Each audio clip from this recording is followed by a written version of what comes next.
Get back in control with Off the Wagon, adventures in emotional eating, health, and weight loss. Each episode containing fork-sized mindset tweaks, perspective shifts, and lifestyle hacks to get you back on the wagon. Whether it's habit change, emotional eating, addictions, weight loss, willpower, or relationships, there's something here for you. So let's get on the wagon and get down the road to your goals with me, Christy R. Hall. Welcome to episode 35, where today we're talking about several topics that I've talked about before, but today we'll be looking at them again together through the lens of real life. I was thinking about how we approach diet and lifestyle changes. We approach health and wellness even, and how when we read a book or listen to a guru, we can become so hyper-focused on the goal of eating 100% compliant to the plan, or working out with 100% effort every day, or achieving 100% of our weight loss or even emotional eating goals. In fact, that 100% goal can sometimes become so important and all-consuming that we fail to see the progress that we're making each and every day. But health, diet, lifestyle, wellness, all of these things, they aren't black or white, pass or fail kinds of things. There is no 100% health or 100% unhealth or unhealthy. There's not 100% wellness or 100% unwellness or 100% disease or dis-ease. Everything in life is on a constantly moving and shifting sliding scale. And that plan or timeline that looks so great and hopeful and even doable when we write it down or see it there in black and white in the pages of a book doesn't always work when we get it out there in real life and start kicking the tires. So I wanted to share with you how topics like gratitude, appreciation, as well as flexibility with your rules and guidelines, if you have them, can play out in a positive way each and every day.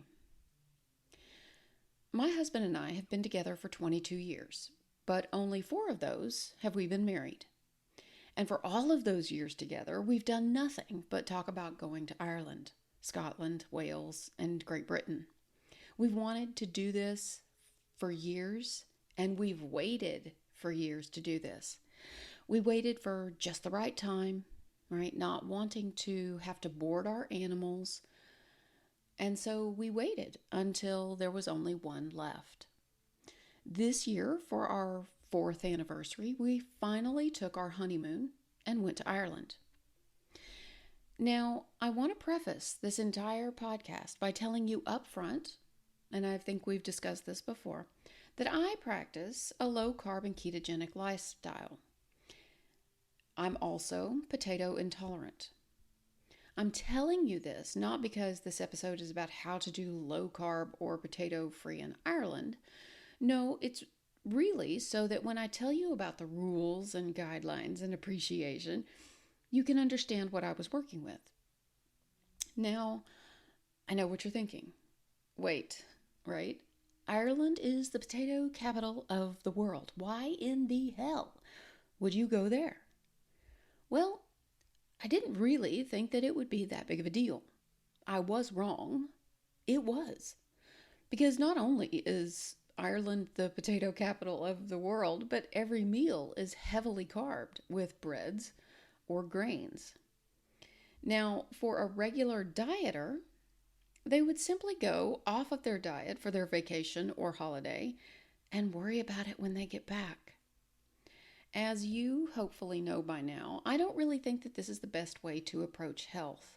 I treat the way I eat as a lifestyle, a requirement for my health. And that means that there aren't really any cheat days or time off from the plan. I may have to bend the rules, understanding that, like the pirate's code, they're really more like guidelines to make things work. But I would be lying if I said that it was all leprechauns and pots of gold. I truly was not prepared for the extent of the differences between Ireland and the States. Meal sizes, available times, even condiments tested my eating lifestyle. In fact, I mentioned to my husband that it would have been a lot easier for us if I would just eat like a normal person. But you're not a normal person, he said. You're better. And while I don't know about that, he was a total champ and never asked me once to sacrifice my principles. So, I had to swap out the potatoes at every meal. And we had to plan our meals in advance, looking at menus before deciding. I'll admit it was tedious. And there were meals when I forgot to ask about the potatoes and thus only had a piece of salmon to eat. But because we had so little knowledge about what was in the food, I know I had more everything than I really needed. And by everything, I mean more calories, more carbs, more fat, more protein, the works. And by being outside my available norms, I began to appreciate all the things I'd left behind at home. My old reliables that made my lifestyle almost autopilot. And to be grateful for the people who are willing to make concessions for people with dietary restrictions, whether they are required or by choice. I began to miss the simple pleasures that home afforded me. And this made my Ireland experience more authentic and even more magical in spite of the hardships. So, how can you use my overseas experience to your benefit? First, look for places in your life where you are being too rigid or too hard.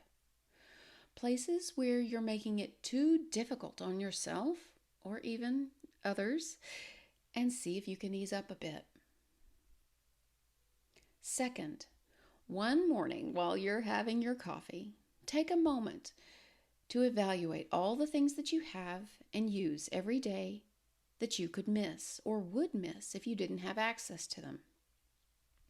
And I mean things like your coffee, your creamer, that chair or desk or table that you sit at, the convenience of being able to walk to a vending machine or to a convenience store when you need something to eat or drink, the simple meals that you plan or fix for yourself and your family, how late your grocery store stays open or how early they open.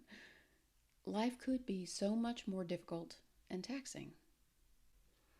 And it's through this lens of gratitude and appreciation that you will begin to see and feel improvements in your day-to-day life. And you'll be able to appreciate not only the life that you're currently leading, but the progress that you're currently making.